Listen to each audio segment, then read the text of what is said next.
I spend a lot of time here editing photos and showing different tips and tricks and that sort of thing in terms of how to get a better edit. And one of the other things I want to talk about, and I mentioned this in a previous video, one of the things I want to do this year is talk a little bit more about the why you do certain things. And so, as you know, a photo it's essentially a collection of light. And what I like to do is, of course, create beautiful and frankly vibrant photos, which is, of course, going to be impacted by the light. But I think you might be surprised how much the changes in light can really impact the overall look of a photo and really create something that's vibrant and colorful without really doing a lot of color work. And that's why light, of course, you already know, of course, that it's the most important aspect of a photo. But I think this video is a really good demonstration of that. Let me show you. I've got a woodland scene here. I want to make it a bit more vibrant and colorful and just a bit more, I'm going to say dramatic. I don't know if that's really the right word, but impactful. How about that? It's going to be an impactful edit. So I'm in Develop Raw. It is a raw file. I did crop it. Haven't done anything else. I'm actually going to start with the camera light camera profile. If you look at the before and after, you can see it brightened it up a little bit, as the name of that file implies. It is a little bit lighter camera look. So I'm going to also go ahead and bump up the exposure. So I go to about a 0.35 here and a little bit of contrast. So maybe like a 30 or a 31. And shadows are going to go up a little bit as well. So we're going to go to about a 9 here. And the blacks are going to come down about a -9. I'm just playing with the light. This is all about contrast, which is really what my first couple of moves in any edit are really all about. I want to adjust the contrast. Now, I do want to adjust the temperature as well. So I'm actually just going to type that in here because it's much easier than trying to drag to a specific number. So I've got that 6122. I'm going to leave the tint where it is, and we're going to give it a little bit of bump in vibrance, like a low 20s, like 21, 22, something like that. But let me show you the before and after. There it is before, and there it is after. Much more impactful overall edit. I did warm it up, but other than that, I didn't really do any color work, a little bit of vibrance, of course, but a lot of work in the light. And that's how I always start my edits. And if you've been here before, you know that my second move is really all around super contrast and trying to get that adjusted as well, because it's always for me about adjusting the light. And all the moves that I make essentially throughout an edit always fall back on the idea of what did that edit do to the light? Did it help the light? Did it impact the light in some way, positively or negatively? And if I need to fix it, how do I go about fixing it? And so that's really what super contrast does for me. It helps me kind of get a better balance on the overall light, right? And speaking of balance, I'm playing with these balance sliders on these different tonal areas here in super contrast. And I ended up doing something about like this. So if you look at the before and the after, slightly richer in contrast, which is of course the difference between the dark parts and the bright parts. But that difference in contrast is just impacting the overall look of the photo. So if you do a before and after for the entire photo, started that way, ended that way so far. And this is really where I get into kind of the customization stage. I pretty much always start with Develop Raw and then Super Contrast 99+% of the time. I find they're the best two tools to use in the beginning, in my own personal experience, and that's what I like to do. Now, having done that, I want to spend some time on the light. I don't really want to play with too many adjustments to the color, but all the adjustments that I make to the light are, of course, going to impact how the photo looks, including how the color looks. So I'm going to start with Develop again. This is my second time, in which case you can go in and mask it.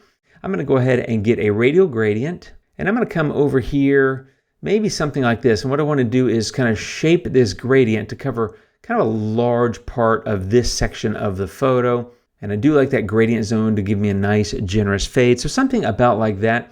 And what I want to do is actually go ahead and bump up the exposure. I'm going to go ahead and brighten that area. And so you might say, well, Jim, those are kind of blown out. Why don't you bring it down? That's not really recoverable, to be fair. This is just a handheld shot in a forest in Oregon. I just like the winding path, and I like the trees, and I like the light coming through the trees. But I'm not really going to be able to do anything to balance out that light with a single exposure. I'm kind of leaning into it, which I like to do. I just think it works for certain images, and I find that this is one of those images where you can just kind of lean into that problem, if you want to call it, and still have an impactful photo. So I've done that. If you look at the before and after, I've now got that's the before, and now a little bit brighter, a little bit warmer, and all I'm doing is accentuating the play of light that's coming in from the sky, filtering through those trees. And now I'm going to go into the masking menu, and I'm going to copy that mask. And if I show you the mask here, that's my radial gradient. I really like it, so I copied it because I want to use that again. And what I'm going to do is kind of lean in further to that kind of blown out area, and I'm going to go ahead and paste this mask here using the glow tool. So if I click paste, it's now in place, and if I click show, there it is, same exact mask. By the way, if you're not comfortable with masking, I did a video just last week, which is right there, which is a beginner's guide to masking in Luminar. Super powerful and critical skill to really help you get control of your image, and every edit is really about control. The way you get the best results is to control your image edit, and the control comes into play when you're using masking. So that's what that video is all about if you want to check it out. I'm going to stick with soft focus here. I'm going to go to about a 32, so something about like that, and I'm going to look down here. I think those are fine. So if you look at the before and the after, I think I'm in great shape. Now I've just done two things to kind of play up that warm light coming from the trees. And now what I'm going to do is I'm going to back out and do kind of a global edit. So I've talked about this in previous videos where I do global edits first, meaning impacting the entire photo. So that is develop raw and super contrast. Then after doing global edits, I'll go in and do some local edits. Those local edits were just these two uses of mask for develop and glow. And then often I will back out and do more global edits, which is what I'm going to do now. So I'm going to go into mystical, which I think just gives a nice overall look to a photo like this, where you have a little bit of, I'm going to use the word mood for lack of a better term, but I'm going to come in and kind of play that up a little bit. So I'm creating a little bit of that mysterious kind of shadowy look, which is what mystical is so good at. And mystical is a tool that I typically use globally. It's pretty rare that I will mask that in, simply because I just think it does such a good job of creating that kind of soft, overall kind of dreamy look across the entire photo. There it is before mystical, there it is now.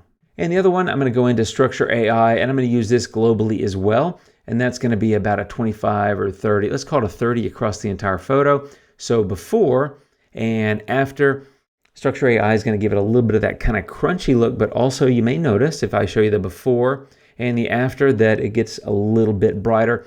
That undoes a little bit of what mystical did, but I think that's okay. I didn't go so far that it's really brightening the whole thing, but I wanted to add a little bit of crunch there, and I think it accentuates the photo.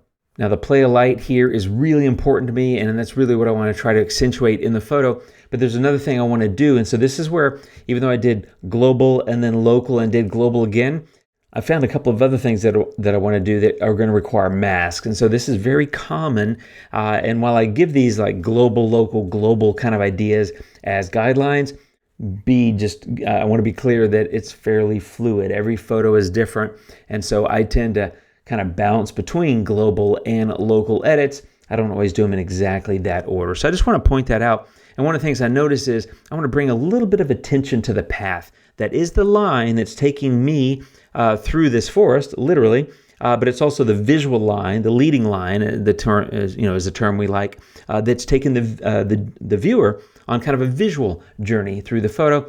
I want to accentuate that path a little bit. And of course, the way you accentuate things is either make them brighter or darker. I'm actually going to make parts of it darker, so I'm going to show you what I want to do here. I'm going to come in and I'm just going to get a brush, and I'm going to take down the strength, 65, 70, something about like that. And what I want to do is I'm going to come in here and I'm going to paint that right in here, these little bit slightly darker parts of the path. I want to make them a little bit darker. So that's this center section here. And then there's also a little bit over here that I think needs a little bit of darkening. And left bracket key to shrink my mouse. I got a little bit over here I would kind of like to play up as well. Right bracket key to make the mouse larger. Something about like that, where I'm just kind of darkening these areas. Now, I haven't darkened anything yet. I just built the mask. Some people ask me, hey, do I create the mask and then make my adjustment, or make my adjustment so I can see it in the photo and then mask it in?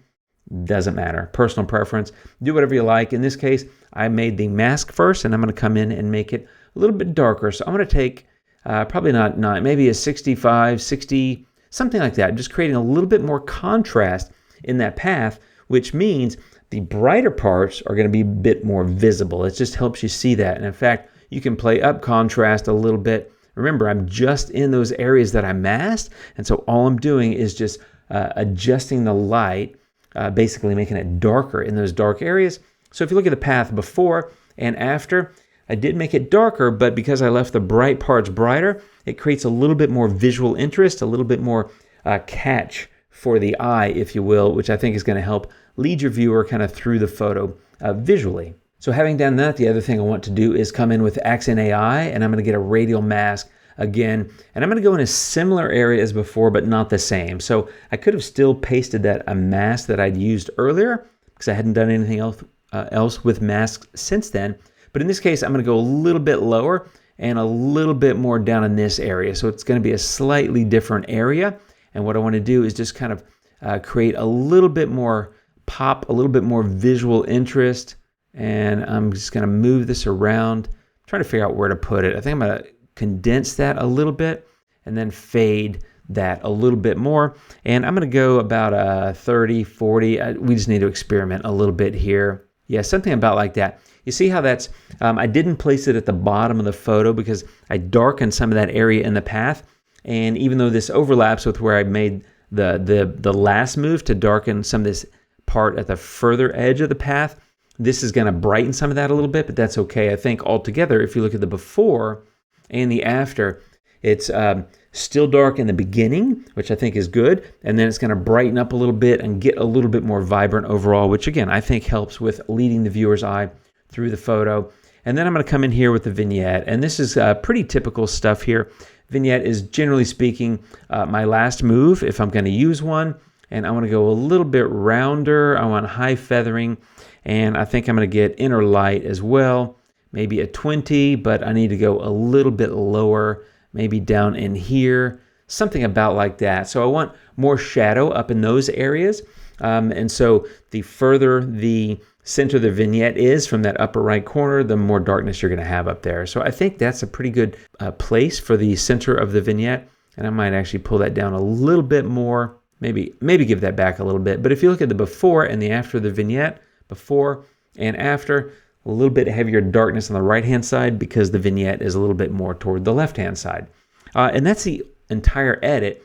Now, I might come in and refine a little bit. Perhaps I should be a little bit more gradual with those first two radial masks so that the transition kind of in this area expands a little bit further. I think that would actually be a little bit more pleasing visually. But you get the idea here. If you look at the before, I have a very flat photo, raw file, lower light, handheld. I like the scene, I like the path. I mean, you always like leading lines in nature. So I like that, and I like the overall look of the trees and the forest. It's just a beautiful scene to me, but it's lacking vibrance, it's lacking light, it's lacking color, it's dull, let's be honest. But all these different moves put together really create a vibrant overall photo.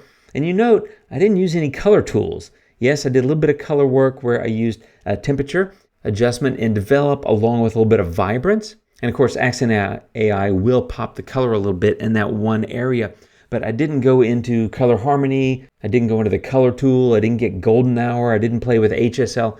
I didn't touch any traditional color tools. And yet, if you look at the before and the after, I got a much more vibrant and a much more colorful photo, even though I didn't use any color tools. And that's what I'm talking about in this video, is the ability to adjust the light and create that contrast impacts colors greatly. And every time you're playing with light, if you're darkening something or lightening something else, you're creating that contrast, the difference between the dark and the light, and that makes colors pop quite a bit more. So even without any traditional color tools, I have a really vibrant and colorful photo, even though I didn't use any color tools. And so something to think about when you're editing, playing with the light. That's why light is so important, and it's the common theme that essentially weaves itself through every part of an edit. From start to finish, it's always about the light. In this case, it was develop, raw, and super contrast, trying to get the light right. Then it was a mask with develop, trying to get the light right. And then it was glow with a mask, which is also playing with the light. Then I did mystical, all about the light, because that creates shadowy contrast. I did structure, which does add some detail, but also increases the brightness in certain areas. Then I used develop to mask in on the road. I used Accent AI, which is mostly about the light, and I used Vignette, which is entirely about the light. Every tool that I used was around the idea of adjusting the light, and yet I have a really vibrant and colorful photo. So think about that when you're editing. It's a great way to keep in mind how important light is when you're editing. And as you can see, even without color tools, you can have a massive, massive impact on the overall color look of your photos. Hope that gives you something to think about. Thanks for watching. I'll be back soon with more. You guys leave comments down below. See you in the next video. And until then, my friends, take care. And of course, adios.